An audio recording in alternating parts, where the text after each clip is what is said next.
있습니다. 하지만 하나님께서는 이 모든 마귀의 공격으로부터 교회를 지켜주십니다. 교회는 이런 모든 공격에도 불구하고 계속해서 부흥을 경험을 하는 겁니다. 사도행전 6장 7절 보시면 하나님의 말씀이 점점 더 왕성하여 예루살렘에 있는 제자의 수가 더 심히 많아지고 허다한 제사장의 무리도 이 도에 복종하니라 말씀합니다. 하나님께서 이런 모든 과정들을 통해서 교회를 성장하게 하시고 앞으로 나아가게 진보하게 하신 겁니다. 자, 오늘은 교회가 어려움 속에서 어떻게 성장하고 진보해 갔는지를 좀 더 생각해 보도록 하겠습니다. 세 부분으로 나눠서 본문 살필 텐데, 첫 번째 교회의 세대 교체, 두 번째 교회를 향한 도전, 세 번째 교회의 신뢰가 되겠습니다. 먼저 교회의 세대 교체입니다. 이 초대교회는 믿음의 지혜를 통해서 세대 교체에 성공을 합니다. 8절 보시면 스데반이 은혜와 권능이 충만하여 큰 기사와 표적을 민간에 행하니, 이렇게 되어 있습니다. 이 스데반은 초대교회가 새로 세운 7명의 지도자들을 대표하는 사람입니다. 스데반이 사도들이 가지고 있던 권능을 지금 가지고 있습니다. 사도행전 4장 33절 보시면 사도들이 큰 권능으로 주 예수의 부활을 증언하니, 이렇게 되어 있습니다. 또 이 스데반은 사도들이 행했던 표적과 기사를 행했던 겁니다. 사도행전 5장 12절입니다. 사도들의 손을 통하여 민간에 표적과 기사가 많이 일어나매. 자, 이게 무엇을 의미할까요? 차세대 지도자들이 이 사도들이 했던 사역을 성공적으로 계승을 한 겁니다. 그러니까 초대교회에는 히브리파 교인들과 헬라파 교인들이 섞여 있었습니다. 히브리파 교인들은 본래 이스라엘에 살면서 히브리어와 아람어를 주로 쓰던 유대인들이고, 헬라파 교인들은 해외에 살면서 헬라어를 주로 쓰던 디아스포라 유대인들이었습니다. 자연스럽게 이 히브리파 교인들과 헬라파 교인들 사이에는 문화와 언어에 있어서 많은 차이가 있었습니다. 근데 이제 수적으로 보면 히브리파 교인들이 헬라파 교인들보다 훨씬 더 많았습니다. 구제를 담당하던 사도들도 모두 다 히브리어 쓰는 히브리파 유대인들이었던 겁니다. 그러다 보니까 소수파 헬라파 교인들 사이에서 불만이 생겨납니다. 이때 초대교회의 지도자인 사도들이 아주 중요한 결정을 내립니다. 사도들은 헬라파 교인들 중에서 7명의 다음 세대 지도자를 세운 겁니다. 이 결정이 초대교회에서 일어났던 많은 불만들을 잠재웁니다. 더 중요한 것은 바로 이 과정을 통해서 이제 초대교회가 세계 선교를 할 수 있는 준비를 하게 되었다라는 겁니다. 이전까지 초대교회의 모든 교인은 전부 유대인들이었습니다. 초대교회 지도자인 사도들부터 이스라엘 밖으로 나간 적이 없었던 아주 토종의 유대인들이었던 겁니다. 사도행전 10장 보시면 이 베드로조차도 이 이방인 고넬료에게 마음 여는 것을 너무너무 힘들어합니다. 그러니까 헬라파 신자, 헬라파 교인들조차도 사실 히브리 전통을 아주 소중하게 여기는 유대인들이었습니다. 그럼 지역적으로도 초대교회가 이 예루살렘에 국한되어 있었습니다. 그런데 이제 초대교회가 헬라파 리더들 7명을 딱 선출하면서 초대교회가 더 개방적이 됩니다. 스데반, 빌립, 바울은 모두 이 헬라 문화에 매우 익숙한 사람들이었습니다. 나아가 베드로는 직접 이방인 고넬료에게 세례를 주게 됩니다. 그리고 이 고넬료에 의해서 저 로마에 복음이 전해지게 되는 겁니다. 그러니까 오늘 본문에 나오는 스데반은 새로운 세대, 다음 세대 교회 지도자를 대표하는 사람입니다. 그러니까 하나님께서 이 초대교회에 어떤 갈등이 일어나게 하심으로 이 교회가 세계 선교를 준비하게 하신 겁니다. 사도들이 새로운 리더를 선출하게 된 결정적인 이유가 바로 다른 것이 아니라 교회의 갈등이었습니다. 그러니까 마귀는 교회의 갈등을 통해서 교회를 분열시키고 교회를 약하게 만들려고 합니다. 하지만 하나님은 이런 갈등을 통해서 도리어 복음이 더 왕성하게 전해질 수 있게 만드시는 겁니다. 그러니까 우리에게 찾아오는 갈등이나 어려움들도 마찬가지입니다. 마귀는 우리를 흔들기 위해서 우리를 여러 가지로 공격을 합니다. 때로는 가정이나 교회의 갈등을 일으키고 때로는 일터에서 어려움을 당하게 만듭니다. 하지만 하나님은 이런 위기를 성장과 진보를 위한 기회로 바꾸십니다.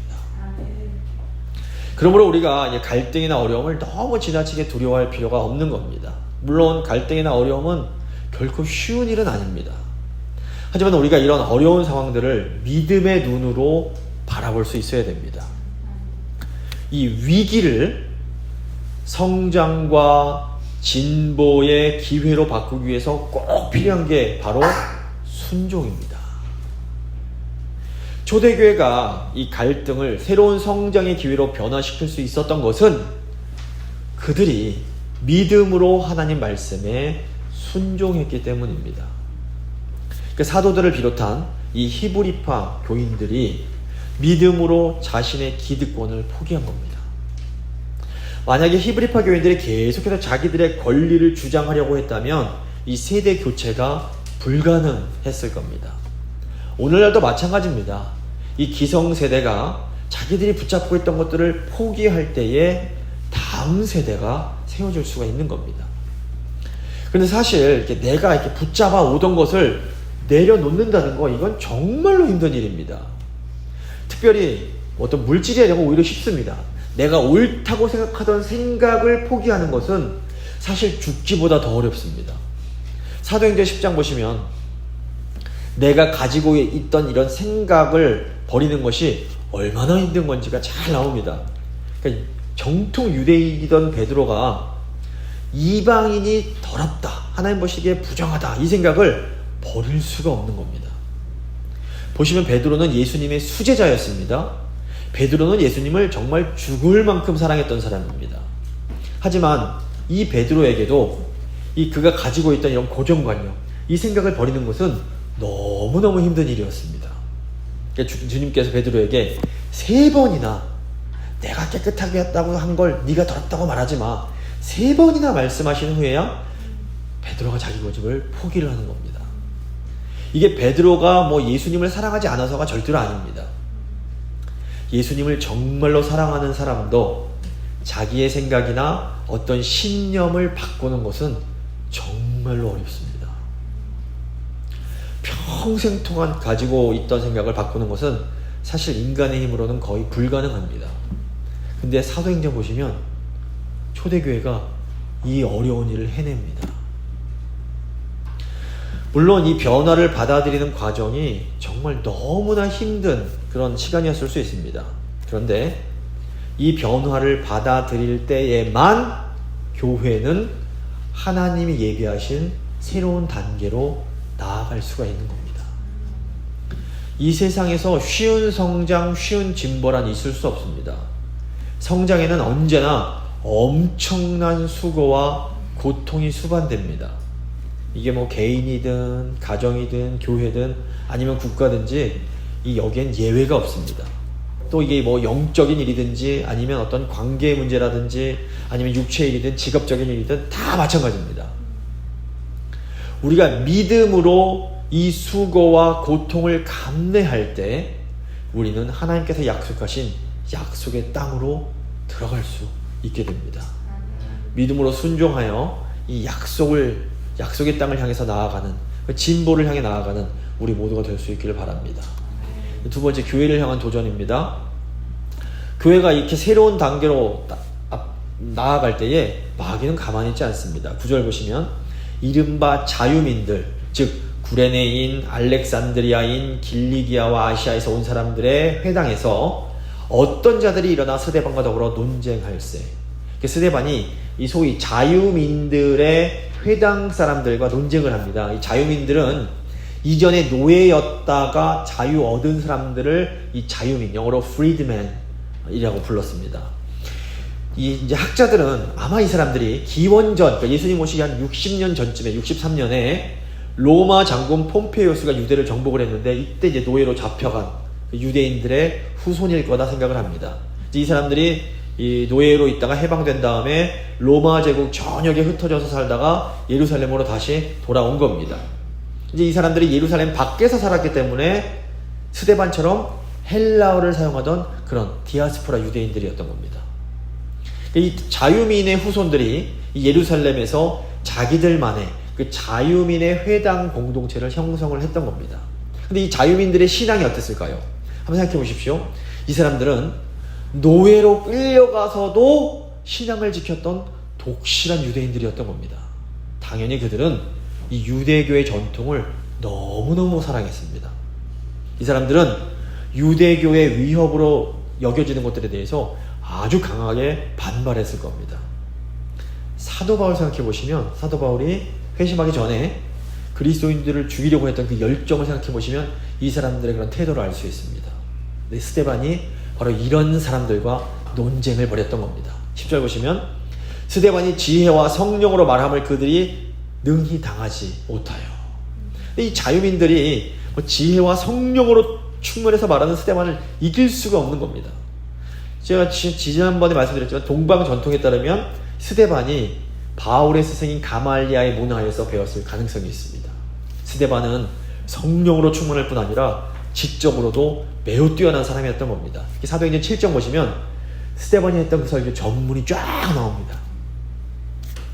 스데반은 구약에 통달한 성경 전문가였던 겁니다. 당연히 그 누구도 말이든 논리든 스데반을 이길 수가 없는 겁니다. 그러자 자유민들이 어떻게 행동을 합니까? 11절부터 이제 14절 보시면 그 내용이 나옵니다. 그들이 사람들을 매수하여 말하게 하되 이 사람이 모세와 하나님을 모독하는 말을 하는 것을 우리가 들었노라 하게 하고 백성과 장로와 서기관들을 충동시켜 와서 잡아가지고 공회에 이르러 거짓 증인들을 세우니 이르되 이 사람이 이 거룩한 곳 성전과 율법을 거슬러 말하기를 맞이하냐는도다. 그의 말에 이 나사렛 예수가 이곳을 헐고 또 모세가 우리에게 전하여 준 규례를 고치겠다 함을 우리가 들었노라 하거늘. 자유민들이 이 스데반을 저지하려고 비열한 방법을 사용합니다. 그들은 사람들을 선동해서 거짓 증언을 하게 만듭니다. 근데 이게 유대교 지도자들이 예수님을 죽일 때 사용했던 바로 그 방법이었습니다. 물론 이들 뒤에는, 이런 악한 방법 뒤에는 마귀의 역사가 있었던 겁니다. 근데 여기서 우리가 잊지 말아야 할 것이 있습니다. 자, 이 자유민들은 자기들 나름대로는 하나님을 정말로 뜨겁게 사랑하던 사람들이라는 겁니다. 문제는 그들의 열정의 방향이 잘못되어 있었던 겁니다. 그들의 열정의 대상이 뭡니까? 그들의 열정의 대상은 눈에 보이는 예루살렘 성전과 모세의 율법이었습니다. 근데 이 성전과 율법은 절대로 나쁜 게 아닙니다. 성전과 율법은 하나님께서 유대인들에게 주신 선물이었습니다. 그런데 이 사람들이 선물을 주신 분보다 그 하나님이 주신 선물에 더 집착을 하는 겁니다. 그래서 이 사람들은 나름대로 하나님을 섬긴다 생각했습니다. 하지만 사실 그들은 살아계신 하나님이 아니라 자기들이 만들어 놓은 하나님을 섬겼던 겁니다. 그들은 하나님을 믿는다고 생각했습니다. 하지만 사실 그들은 우상을 섬기고 있었습니다. 물론 이 자유민들은 하나님을 믿었습니다. 하지만 그들은 살아계신 하나님보다도 다른 것을 더 소중하게 생각했던 겁니다. 하나님보다 다른 것을 더 소중하게 여기는 것, 이게 바로 우상 숭배의 본질입니다. 그래서 성경 보시면 하나님, 여호와 하나님을 믿으면서도 우상을 함께 믿는 경우가 굉장히 많습니다. 사실 처음부터 끝까지 다 그런 사람들 뿐입니다. 창세기 35장 보시면 야곱이 직접 자기 가족들에게 우상을 버려라 이런 명령하는 내용이 나옵니다. 창세기 35장 2절 보시면 야곱이 이에 자기 집안 사람과 자기와 함께한 모든 자에게 이르되 너희 중에 있는 이방 신상들을 버리고 자신을 정결하게 하고 너의 의복을 바꿔 입으라. 그러니까 하나님을 섬기던 야곱의 가정이 우상도 함께 섬기고 있었던 겁니다. 이런 우상들을 버리는 것, 그게 바로 회개입니다. 출애굽기 32장 보시면 이스라엘 백성들이 광야에서 금송아지를 만들어서 섬깁니다. 근데 여기서 굉장히 충격적인 것은 그 사람들이 그 금송아지를 여호와 하나님이라고 생각했다라는 겁니다.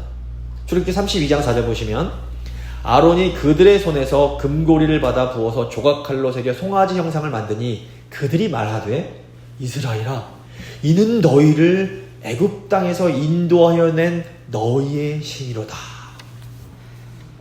그러니까 이스라엘 사람들은 자기들이 만든 금송아지를 보면서 이분이 바로 우리를 애굽 땅에서 인도하여 낸 우리의 신이다 이렇게 말을 했던 겁니다. 자, 이게 뭘 의미합니까? 우리가 실제로는 우상을 섬기고 있으면서 내가 하나님을 섬기고 있어 착각할 수 있다는 겁니다.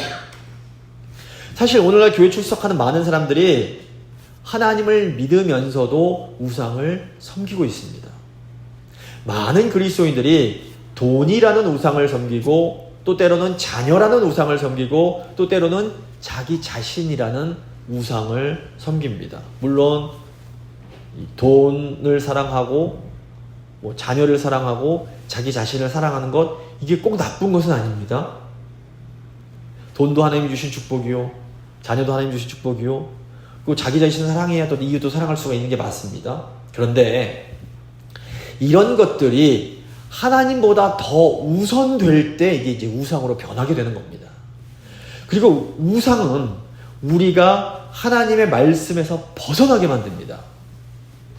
자, 지금 자유민들이 스데반을 죽이려고 사람들을 선동해서 거짓 증언을 하게 만듭니다. 그런데 보시면 이건 분명히 십계명에 위반되는 죄였던 겁니다. 이 사람들은 하나님 말씀보다도 자기들의 종교적인 전통을 더 중요하게 여기고 있었습니다. 그러니까 내가 원하는 것을 위해서라면, 나의 목적을 위해서라면 어떤 수단과 방법을 가리지 않게 되는 것, 이게 바로 내가 지금 우상을 섬기고 있다는 증거입니다. 자유민들은 성전과 율법을 지키기 위해서 거짓말을 하고 사람을 죽였습니다. 사실 성전과 율법은 하나님께서 주신 선물이었습니다. 그런데 하나님이 주신 좋은 선물도 우상이 될 수 있는 겁니다. 심지어 교회도 우상이 될 수 있습니다. 뉴스 보시면 어떤 사람들은 자기 교회를 지키겠다고 거짓말을 하고 다른 사람들을 파괴하고 심지어 죽여도 된다는 그런 생각을 갖고 있습니다. 그 사람들에게 그들의 교회가 우상이 되어버린 겁니다. 자, 그렇다면 우리의 하나님을 향한 열정이 우상 숭배가 아니란 것을 우리가 어떻게 알 수 있을까요? 자, 하나님을 향한 바른 열정을 가진 사람은 무엇보다 사람을 소중하게 여깁니다. 예수님을 바르게 믿을수록 다른 사람들, 가족이나 교인들이나 직장 동료나 이런 사람들을 소중하게 여깁니다. 비록 자기와 생각이 다르더라도 그 사람을 소중하게 여긴다면 그 사람은 예수님을 제대로 믿고 있는 겁니다. 예수님은 원수를 사랑하라고 말씀하셨습니다. 물론 우리가 죄를 미워하고 악을 미워해야 합니다. 하지만 우리는 마귀에게 이용을 당해서 죄악 행하는 사람들을 불쌍히 여길 수 있어야 됩니다. 그리고 그 사람들이 이 죄의 노예로부터 해방될 수 있도록 기도하고 도와야 합니다. 예수님은 자기를 미워하고 자기를 죽이려는 사람들을 위해서 기도하셨습니다.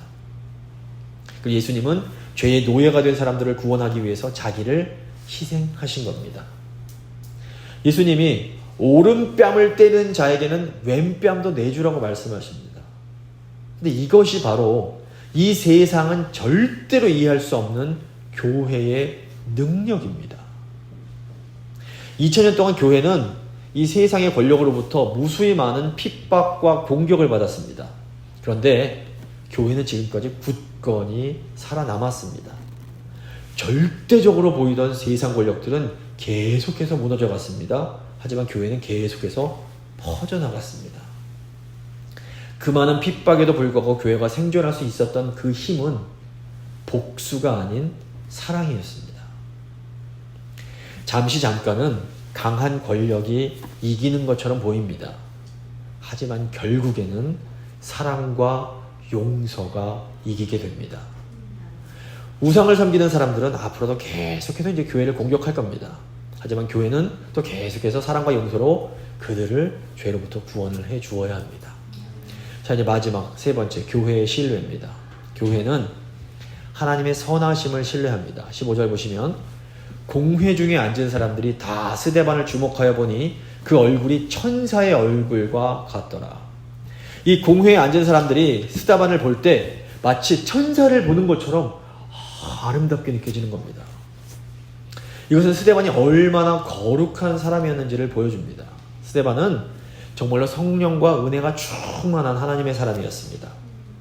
초대교회가 정말 자기네 기득권 많은 것을 포기하고 희생하면서 이 스데반을 지도자로 딱 세웠습니다. 스데반은 성령으로 충만해서 사도들처럼 표적과 기사를 행했습니다. 또 스데반은 구약 성경에 아주 박식한 너무나 훌륭한 지도자였습니다. 정말 스데반은 차세대 지도자로, 차세대 교회의 지도자로 너무너무 적합한 그런 사람이었습니다. 그런데 사도행전 7장 말미를 보시면 스데반이 결국 순교를 당합니다. 우리가 보기에는 스데반이 너무 일찍 죽은 것처럼 보입니다. 너무 아깝습니다. 아직 제대로 된 사역을 하기도 전에 스데반이 주님 곁으로 간 겁니다. 도대체 하나님은 왜 이 스데반의 죽음을 허락하신 것일까요? 하나님은 사도들을 통해서 어마어마한 기적을 행하십니다. 사도들이 감옥에 갇혔을 때 천사를 보내서 사도들을 꺼내주십니다. 아마 하나님께서 원하시면 얼마든지 스데반을 구원하실 수 있었을 겁니다. 그런데 왜 하나님은 훌륭한 차세대 지도자를 그렇게 죽도록 내버려 두신 것일까요? 여기에 우리 그리스도인들의 참 큰 어려움이 있습니다. 하나님은 어떤 기도에는 너무 잘 응답을 해주십니다. 어떤 경우에는 기도를 하지 않아도 그냥 우리 소원에 그냥 응답을 해줘 버리십니다. 근데 어떤 기도는 우리가 아무리 기도를 해도 응답을 안 하십니다. 분명히 하나님 뜻에 맞는 좋은 기도임에도 응답을 안 하시는 겁니다. 예를 들어서 우리가 너무 사랑하는 가족의 구원을 위해서 우리가 정말 너무 열심히 기도를 합니다. 이게 하나님이 분명히 기뻐하시는 기도입니다. 그런데 하나님은 이런 기도에 빨리 응답을 안 해주십니다. 도대체 우리 하나님은 왜 이러시는 것일까요? 우리가 먼저 생각해야 할 것은 하나님의 생각과 우리의 생각은 다르다라는 겁니다. 고린도전서 1장 25절 보시면 하나님의 어리석음이 사람보다 지혜롭고 하나님의 약하심이 사람보다 강하니라. 하나님의 계획과 지혜는 우리가 다 이해할 수 없습니다. 만약에 우리가 다 이해할 수 있다면 그분은 사실 이미 하나님이 아닌 겁니다. 하나님이 우리 기도에 응답하지 않으실 때 거기에는 하나님의 선한 뜻이 들어 있습니다. 자, 이 창세기에 나오는 요셉이 애굽의 노예로 팔려가서 얼마나 간절히 기도했을지 한번 생각해 보셨습니까? 요셉이 아마도 밤이면 밤마다 하나님께 처절하게 부르짖으면서 간구했을 겁니다. 하나님께서 13년이 넘는 기간 동안 요셉의 기도에 응답을 안 하십니다. 근데 때가 딱 되니까 하나님이 단번에 요셉을 들어서 애굽의 총리가 되게 하십니다.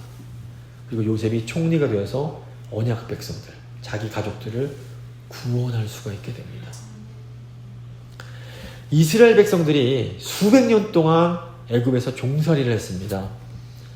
얼마나 많은 사람들이 하나님께 구원해달라고 기도했을지 생각해 보셨습니까? 하지만 하나님께서 수백 년 동안 응답하지 않고 기다리게 만드십니다.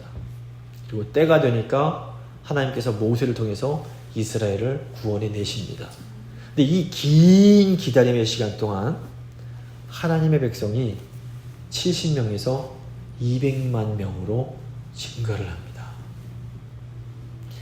하나님께서 우리를 기다리게 하실 때에는 거기에는 반드시 선한 뜻이 있습니다. 로마서 8장 28절 보시면 우리가 알거니와 하나님을 사랑하는 자 곧 그의 뜻대로 부르심을 입은 자들에게는 모든 것이 합력하여 선을 이루느니라 말씀합니다.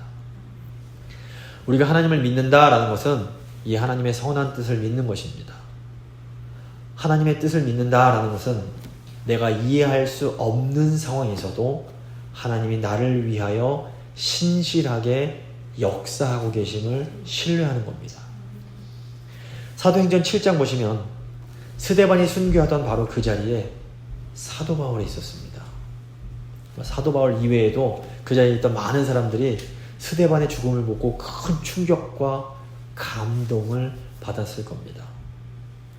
스데반이 죽어가면서 자기를 죽이는 사람들을 위해서 기도를 합니다. 이 스데반의 죽음은 예수님의 죽음과 너무나 닮아 있습니다. 초대교부인 터툴리안은 순교자의 피는 교회의 씨앗이다 이런 유명한 말을 남겼습니다. 지금도 우리 앞에서는 우리가 도저히 이해할 수 없는 그런 일들이 일어나고 있습니다. 우리는 왜 사랑하는 사람이 그렇게 고통을 받아야 되고 왜 그렇게 사랑하는 사람들이 빨리 주님 곁으로 가야 되는지 이해할 수 없습니다. 하지만 우리는 하나님의 선하심을 신뢰할 수 있습니다. 하나님은 우리를 구원하기 위해서 가장 소중한 아들을 주셨습니다. 그러므로 우리가 비록 모든 걸 다 이해할 수는 없지만 그래도 하나님의 이 사랑만큼은 확신할 수가 있는 겁니다. 하나님께는 우리를 위한 선한 계획이 있습니다.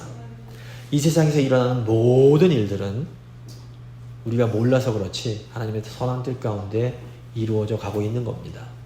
히브리서 11장 6절 보시면 믿음이 없이는 하나님을 기쁘시게 하지 못하나니 하나님께 나아가는 자는 반드시 그가 계신 것과 또한 그가 자기를 찾는 자들에게 상 주시는 이심을 믿어야 할지니라 말씀합니다.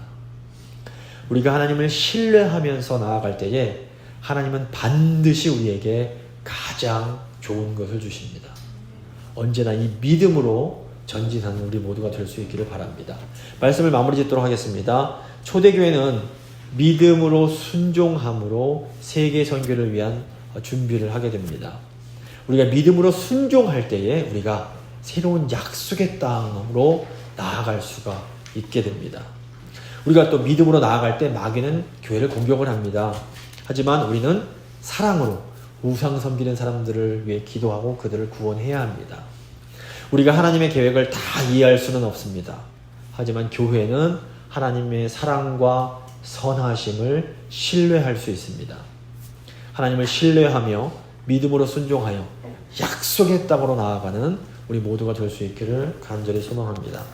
잠시 믿음의 기도 드리시겠습니다.